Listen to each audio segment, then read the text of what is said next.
In the landscape of 1980s cinema, few films dared to tread into the atmospheric darkness and psychological horror as unflinchingly as Alan Parker's Angel Heart. Released in 1987, this neo-noir horror film was a potent cocktail of Raymond Chandler-esque detective grit, Southern Gothic dread, and Faustian terror. It plunged audiences into a rain-soaked, sweat-drenched world where the lines between sanity and madness and heaven and hell were irrevocably blurred. Starring a fiercely committed Mickey Rourke as the beleaguered private eye Harry Angel and a chillingly enigmatic Robert De Niro as the mysterious Louis Cyphre, the film was a masterclass in mood and suspense. Yet, the story behind the camera is as labyrinthine and fraught with conflict as the narrative it portrays. From its origins as a novel deemed too dark for Hollywood to the on-set feuds that would last for decades, the creation of Angel Heart was a crucible of artistic ambition, clashing egos, and controversial choices. It was a film that battled studios, censors, and public perception, ultimately emerging not as a box office titan, but as an enduring and influential cult classic. The journey from script to screen was marked by meticulous research, creative battles, and personal sacrifices that left an indelible mark on its cast and crew. To truly understand the film's power, one must descend into the behind-the-scenes tales of its tumultuous production. These are 30 little-known facts about Angel Heart, a detailed exploration of the shadows from which this cinematic masterpiece was born. 1. Based on a novel, The Long Road for Falling Angel. The cinematic journey of Angel Heart began with William Hjortzberg's brilliant 1978 novel, Falling Angel. A stunning blend of hard-boiled detective fiction and supernatural horror, the book was immediately lauded for its ingenuity and dark, compelling narrative. Hjortzberg, a novelist and screenwriter, naturally took the first pass at adapting his own work. He envisioned a faithful translation of his story, capturing the gritty essence of 1950s New York and the escalating dread of protagonist Harry Angel's investigation. However, the Hollywood of the late 1970s and early 1980s was not ready for such a potent brew. Studio executives, while intrigued by the concept, were uniformly skittish. The novel's explicit blend of occultism, graphic violence, and a deeply disturbing incestuous twist was considered commercial poison. The screenplay was deemed too controversial, too niche, and fundamentally unproducible by every major studio that read it. Hjortzberg's script languished in development hell for years, a testament to a studio system that often shied away from genuinely transgressive material. It was a project that seemed destined to remain on the shelf, a brilliant idea that was simply too ahead of its time. 2. Initial rejection by studios, a controversial hot potato. The rejection of Falling Angel was not merely a passive dismissal, it was an active avoidance by an industry wary of controversy. After William Hjortzberg penned his initial screenplay, the project made the rounds, but the feedback was consistent and disheartening. The primary sticking point was the film's unabashed dive into the occult. In an era where religious groups held significant sway over public opinion and media content, the story's depiction of voodoo rituals and its central Faustian pact with the devil himself was seen as a major risk. Studios feared backlash, boycotts, and the kind of negative press that could sink a film before it even opened. It wasn't until veteran producer Elliot Kastner, known for his tenacity and his work on films like Where Eagles Dare and The Long Goodbye, championed the project that it found new life. Kastner saw the cinematic potential that others had missed, and in 1985, he brought the dormant script to British director Alan Parker. Parker, fresh off the success of films like Midnight Express and Fame, was known for his bold visual style and his willingness to tackle challenging subjects, making him the perfect candidate to finally wrestle the controversial story onto the screen. 3. Parker's script changes from New York to New Orleans. When Alan Parker took the helm, he recognized the genius of Hjortzberg's novel, but also saw an opportunity to heighten its cinematic power. He embarked on a significant rewrite, making several key alterations that would define the film's iconic identity. The most crucial change was shifting the bulk of the story's setting. While the novel was almost entirely set in New York City in 1959, Parker moved the narrative's second half to the atmospheric, humid streets of New Orleans. He also pushed the timeline back to 1955. This temporal shift was a deliberate stylistic choice. Parker wanted to evoke the classic film noir aesthetic of the 1940s, a period whose style bled into the early 50s rather than the cleaner, more optimistic look of the late 50s. More importantly, the relocation to New Orleans allowed him to amplify the novel's voodoo elements, transforming them from background flavor into a central driving force of the film's horror. The vibrant, living culture of voodoo in the Crescent City provided a rich, authentic tapestry of rituals and beliefs that gave the film a unique and deeply unsettling atmosphere that a purely New York setting could never have achieved. 4. De Niro's preferred role, the allure of Cyphre. Initially, the role of the beleaguered protagonist, Harry Angel, was the one being considered for the film's biggest star. Robert De Niro, already a two-time Oscar winner and cinematic legend, was Alan Parker's early choice to lead the film. However, upon reading the script, De Niro was drawn to the smaller, yet far more pivotal role of the elegant and sinister Louis Cyphre. He was fascinated by the character's quiet menace and theatricality. De Niro requested the part, turning a potential lead role into a powerful, unforgettable cameo. This decision led to extensive, meticulous discussions between the actor and the director. They spent hours refining Cyphre's every mannerism, his wardrobe, and his dialogue.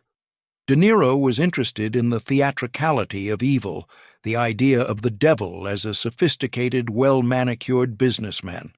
His choice to pursue this supporting role elevated it from a simple plot device into one of cinema's most iconic portrayals of Satan, a performance defined by its chilling subtlety and mesmerizing presence. 5. Nicholson and Rourke. Considered for Angel, a tale of two actors.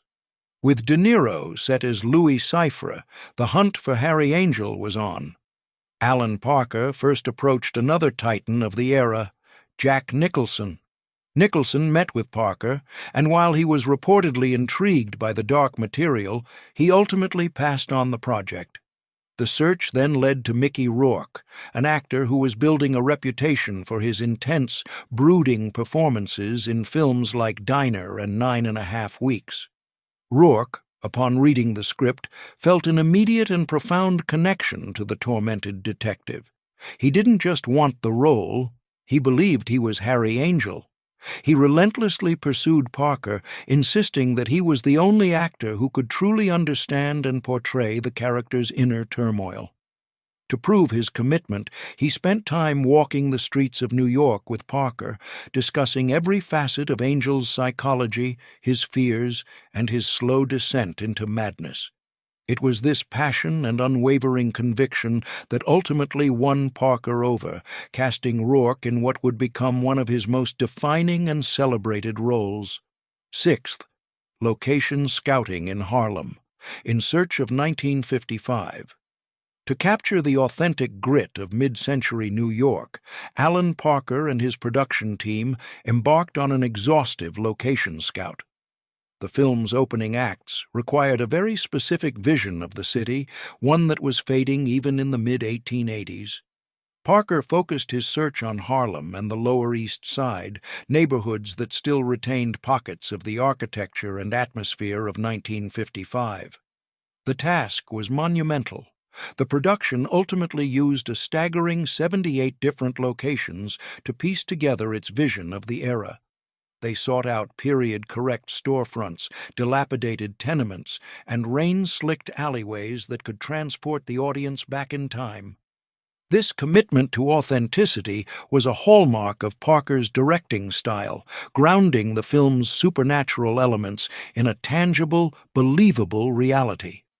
The gritty, lived-in feel of the New York scenes provides a stark, urban contrast to the humid, mystical decay of the New Orleans locations that would follow. 7. De Niro's method, isolation, the genesis of a feud.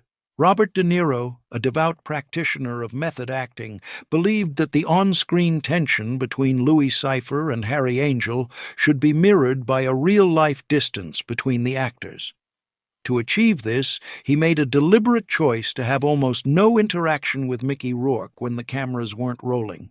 He avoided conversation, eye contact, and any form of off-set camaraderie.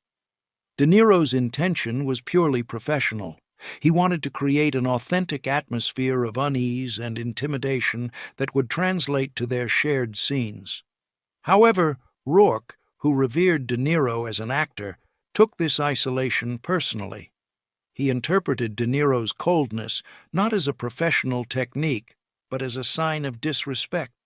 This on-set friction, born from clashing methodologies, planted the seeds of a genuine and bitter feud that would simmer for years and erupt publicly decades later.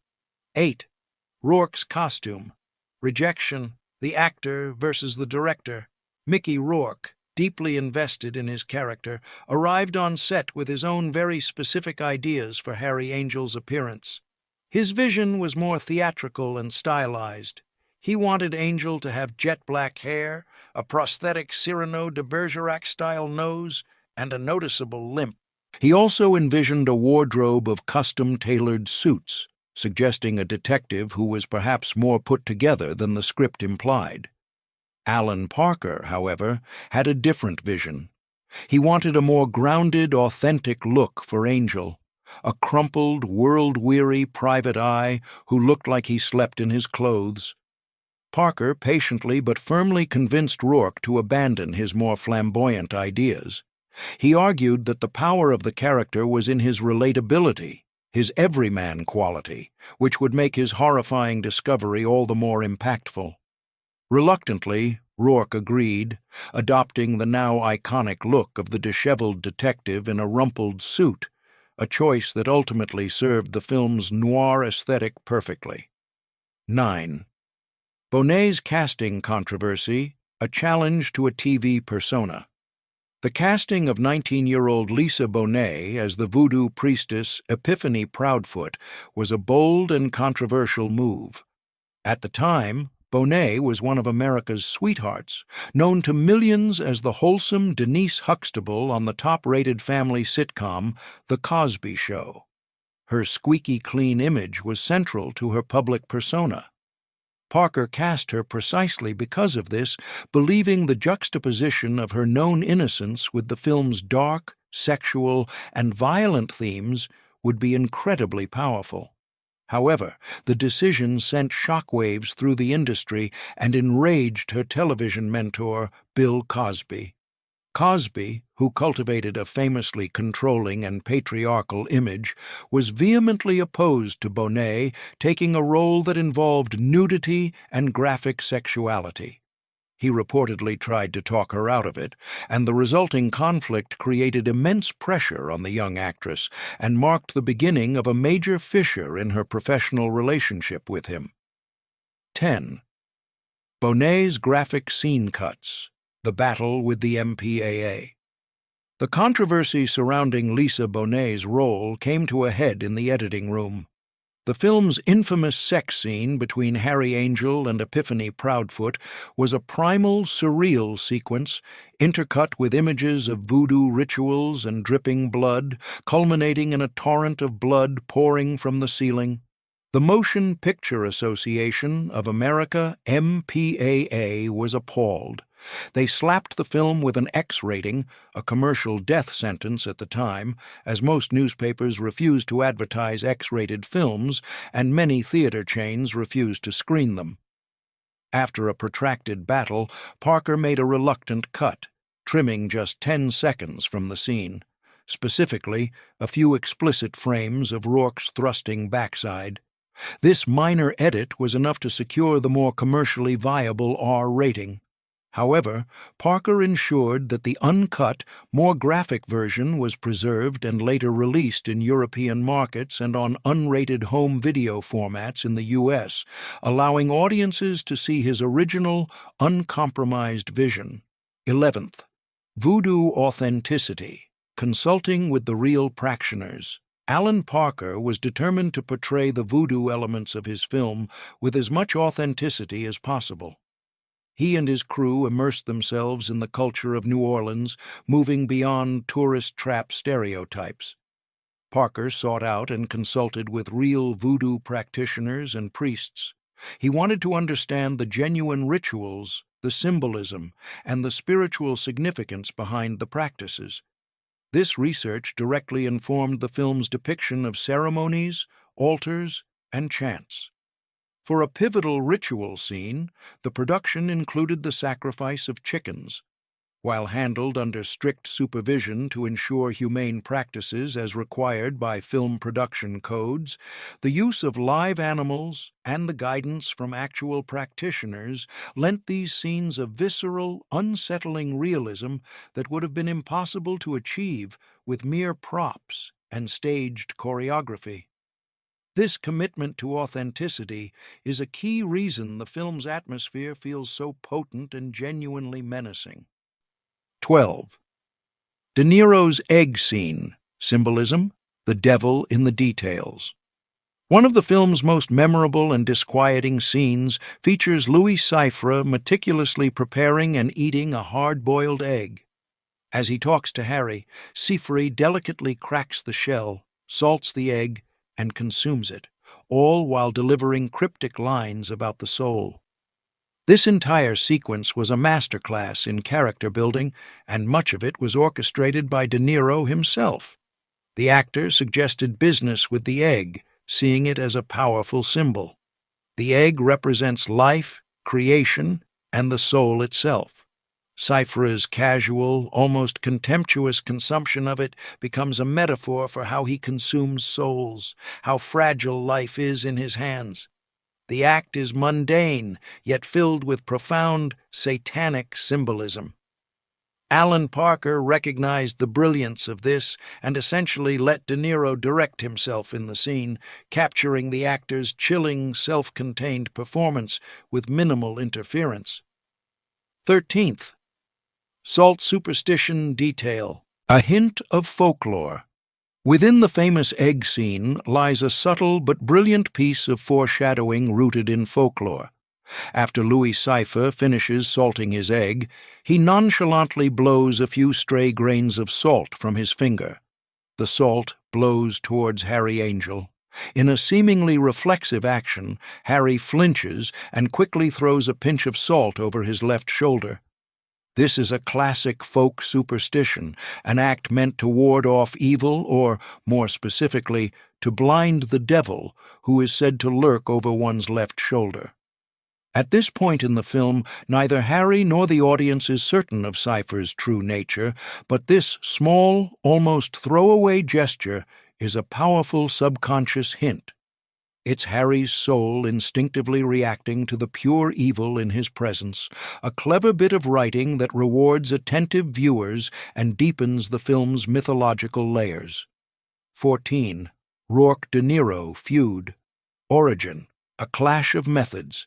The infamous feud between Mickey Rourke and Robert De Niro was born directly in the crucible of Angel Heart's production. It stemmed entirely from their different approaches to acting. Rourke, who deeply admired De Niro, had hoped for a collaborative, mentor-like relationship on set. He envisioned them running lines, discussing their characters, and building a professional rapport. De Niro's decision to maintain a strict, icy distance for the sake of his performance was something Rourke simply could not process as a professional choice. He felt it was a personal snub, a sign that De Niro looked down on him as a lesser actor. This perceived slight festered, creating a real and palpable animosity. For over 3 decades following the film's release, Rourke would publicly badmouth De Niro in interviews, speaking of the hurt and anger he felt, ensuring that the on-screen tension between Harry Angel and Louis Cyphre would be immortalized in a real-life, long-standing Hollywood grudge. 15. 2019 Feud Revival. The Irishman incident. More than 30 years after Angel Heart wrapped, the feud was dramatically reignited. In 2019, Mickey Rourke claimed in an interview that he had been in consideration for a role in Martin Scorsese's epic The Irishman, which starred Robert De Niro. According to Rourke, he was blocked from the project at De Niro's insistence. A representative for De Niro flatly denied the accusation, stating that Rourke was never in consideration for any role. The denial did little to quell Rourke's anger. He took to social media, launching a tirade on Instagram where he called De Niro a fucking crybaby and a liar, threatening to embarrass him publicly. This explosive revival brought the decades-old rivalry back into the headlines, proving that the bad blood that began with a professional choice on the set of Angel Heart had not diminished with time. 16th Sophocles Note. Inclusion: Echoes of Greek Tragedy. The script for Angel Heart is laced with literary and mythological allusions, none more significant than a line delivered by Louis Cyphre. During one of his meetings with Harry, Cyphre chillingly states, "How terrible is wisdom when it brings no profit to the wise." This is a direct quote from the ancient Greek tragedy Oedipus Rex by Sophocles. In the play, the line is spoken by the blind prophet Tiresias to King Oedipus. Its inclusion in Angel Heart is a masterful piece of foreshadowing. Just as Oedipus is a man investigating a crime only to discover he himself is the perpetrator, Harry Angel is on a quest that will lead him to the horrifying truth of his own identity. The quote perfectly encapsulates the film's central theme, the terrifying nature of self-knowledge when that knowledge leads only to damnation. It elevates the detective story into a modern-day Greek tragedy. 17. De Niro's nail care, The Devil's Vanity. Robert De Niro's physical transformation into Louis Cyphre was subtle but deeply effective. One of the key details he incorporated was growing his fingernails long. He wanted Cyphre to have an impeccably manicured, almost unnaturally perfect appearance. The long, clean nails became a symbol of a certain kind of evil, one that is vain, meticulous, and detached from the messy physical world. It suggested a creature of immense power who never has to dirty his own hands. Alan Parker loved this detail and made sure to emphasize it in his direction, frequently using close-ups of Cyphre's hands as he gestures, peels his egg, or taps his cane. These shots amplified the character's unsettling, non-human quality, making his quiet menace all the more palpable. 18. Bonet's Cosby Show, Fallout, The Price of a Role. Lisa Bonet's decision to appear in Angel Heart had severe and lasting professional consequences. Bill Cosby's disapproval was not merely private, it manifested in her career trajectory. Shortly after the film's release and the ensuing controversy, Bonet was fired from the Cosby Show spin-off, A Different World, in which she was the lead. The official reason given was creative differences, but it was widely understood in the industry that her role in Parker's film was the primary cause.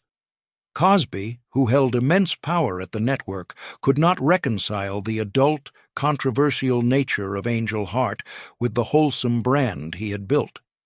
Bonet's courageous artistic choice effectively cost her a starring role on a hit television series and strained her relationship with one of the most powerful figures in entertainment at the time.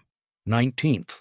Parker's location. Walks, immersing in New Orleans. Alan Parker believed that for an actor to truly inhabit a role, they needed to inhabit the world of the character.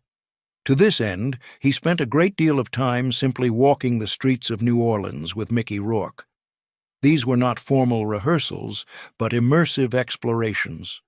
They wandered through the French Quarter, visited authentic voodoo shops, and soaked in the sounds of live jazz spilling out of smoky clubs. Parker wanted Rourke to feel the city's unique rhythm, its blend of beauty and decay, its vibrant life and its ever-present sense of history and death. These walks were instrumental in helping Rourke connect with the setting, allowing the atmosphere of New Orleans to seep into his performance and ground Harry Angel's disorientation and growing dread in a real, physical space. 20. Harlem Church, set evoking the eerie mood. One of the key New York locations was an abandoned cavernous church in Harlem. This became the setting for a pivotal meeting between Harry Angel and Louis Cyphre. The location itself was imbued with a natural sense of eerie grandeur and decay. To fully leverage the power of the space, Alan Parker brought Robert De Niro to the church before filming their scene. There, in the vast, empty hall, Parker read the script aloud to De Niro, allowing the chilling words to echo in the space where they would soon be filmed. This act helped to set the tone, letting both director and actor feel the weight and menace of the dialogue within the context of the environment. It was a method of preparation designed to evoke the film's unsettling mood long before the cameras started rolling. 21st Montauk Writing Retreat. Winter's Inspiration. During the screenwriting process, Alan Parker needed a space of isolation to finalize his vision for the script. He retreated to a hotel in Montauk, Long Island, during the dead of winter. The stark, desolate beauty of the snow-covered beaches provided an unexpected source of inspiration. The image of the bleak, wintry landscape, with its gray skies and crashing waves, resonated with the film's themes of loneliness and existential dread.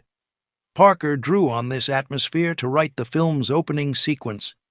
The shot of a solitary figure walking on a desolate, snowy Coney Island beach, set to the melancholy strains of a saxophone, was born directly from this winter retreat. It provided a perfect visual metaphor for Harry Angel's isolation before his descent into the hellish heat of Louisiana begins. 22nd, Rampling's eccentric Margaret. A perfect fit for the role of Margaret Krusemark, the mysterious and elegant tarot reader, Alan Parker needed an actress who could project an air of both high class and underlying strangeness. He auditioned several actresses for the part, but struggled to find someone who could strike that delicate balance.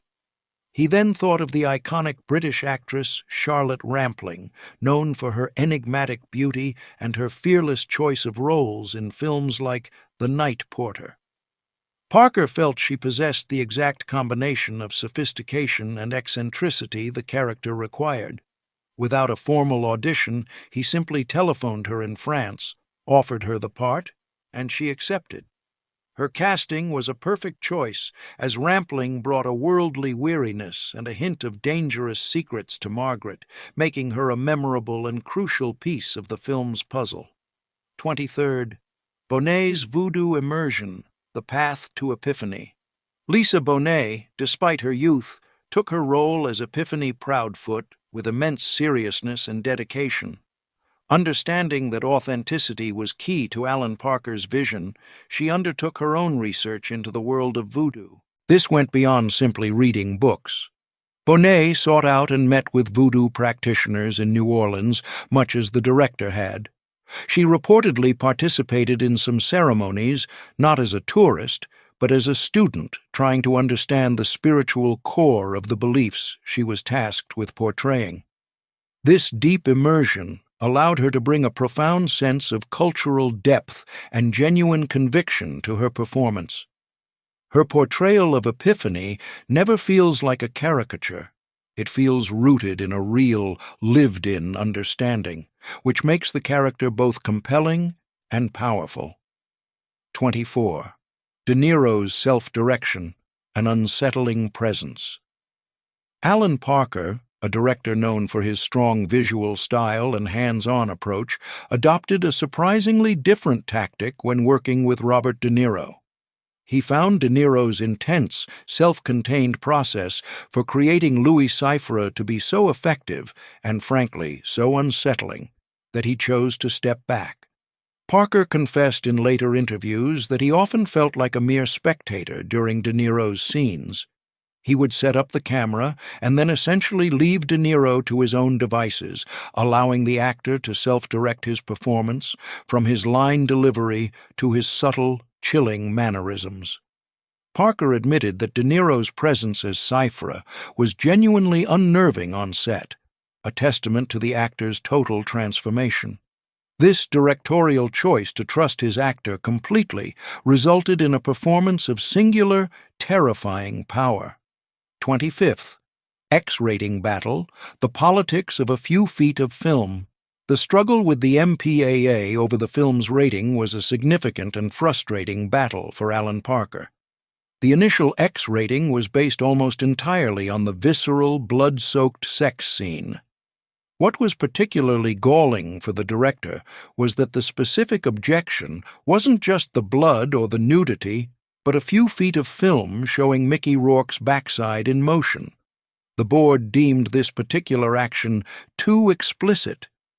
Parker argued vehemently against the cut, viewing it as a puritanical and hypocritical decision, especially given the levels of violence routinely accepted in R-rated action films. Ultimately, the financial realities of distribution forced his hand. He made the minimal cut required, removing the offending frames to secure the R rating. The restored footage, later made available on home video, highlights the absurdity of the original censorship, showing how a few seconds of film can become a major battleground between artistic expression and commercial constraint.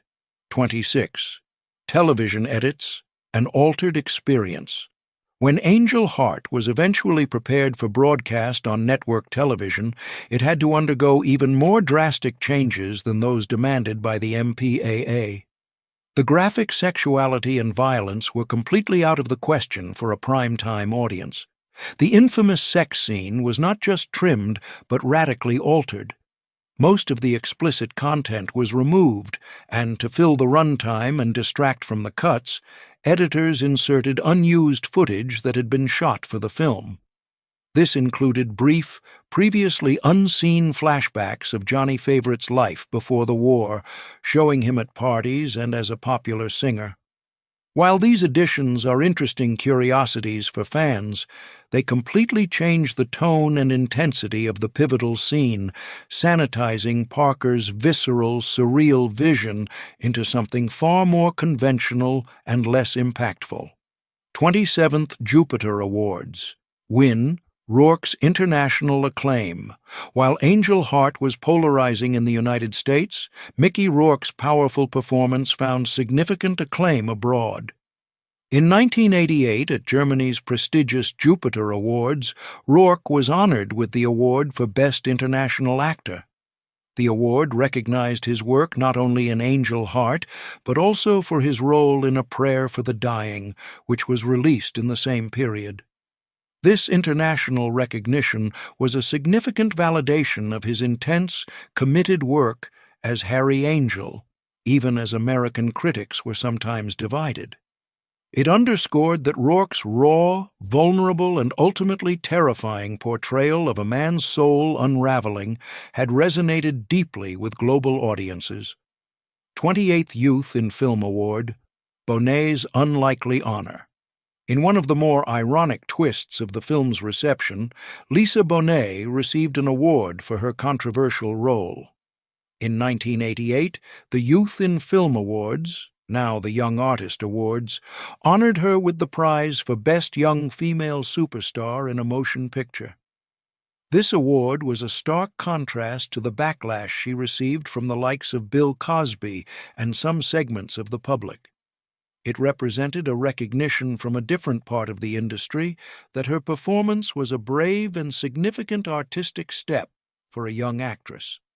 Winning an award ostensibly celebrating youth in film for a role in one of the most adult, dark, and controversial mainstream films of the decade highlighted the complex and often contradictory nature of Hollywood's response to Angel Heart. 29th Saturn Award nominations. Acknowledged by the genre community, the Academy of Science Fiction, Fantasy, and Horror Films, which presents the annual Saturn Awards, recognized the film's significant achievements within its genre.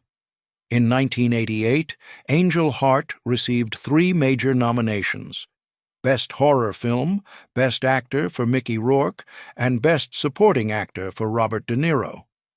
While the film ultimately did not win in any of these categories, losing out to films like The Lost Boys and RoboCop, the nominations themselves were a crucial stamp of approval from the genre community. It confirmed that fans and critics of horror cinema saw the film for what it was: a masterfully crafted and exceptionally well-acted piece of psychological horror that stood among the best of its year. 30. Cult status. Growth from box office, flop to beloved classic. Upon its initial theatrical release, Angel Heart was not a commercial success. The controversies, the dark themes, and the challenging narrative resulted in a modest box office return of just $17.2 million on an $18 million budget, marking it as a financial disappointment. However, the film's life was only just beginning. With the rise of the home video market, Angel Heart found a second life on VHS and later on DVD and BLURAY. Audiences who may have been hesitant to see it in theaters could now discover it in their own homes. Word of mouth spread, and a dedicated cult following began to grow. Over the years, critical reappraisal has been overwhelmingly positive, with critics and cinephiles praising its stunning cinematography, oppressive atmosphere, brilliant performances, and shocking twist ending. Its reputation has grown exponentially, and it is now widely regarded as a masterpiece of the neo-noir and horror genres, a film that was perhaps too dark for its time, but has since found its place as an enduring and influential classic. The creation of Angel Heart was a war waged on multiple fronts: a war against studio timidity, a war against censorship, a war of clashing artistic methods, and a war against public perception. Alan Parker's unwavering vision, coupled with the ferocious commitment of his cast, produced a film that refused to compromise its terrifying and tragic core. While it may have faltered at the box office, its true legacy was not measured in opening weekend numbers, but in its slow-burning, insidious influence on cinema and its audience. Today, Angel Heart stands as a seminal work of 1980s film, a haunting and beautiful nightmare that lingers long after the credits roll. The stories behind its production, the feuds, the research, the battles with the MPAA are not mere trivia. They are integral to the film's identity. They speak to the passion, the conflict, and the sacrifice required to bring a truly challenging piece of art to the screen. The film's journey from a rejected novel to a celebrated cult classic is a testament to its power, proving that sometimes the darkest and most difficult paths lead to the most enduring destinations. It remains a chilling reminder that the most terrifying journey is the one into the darkness of one's own soul.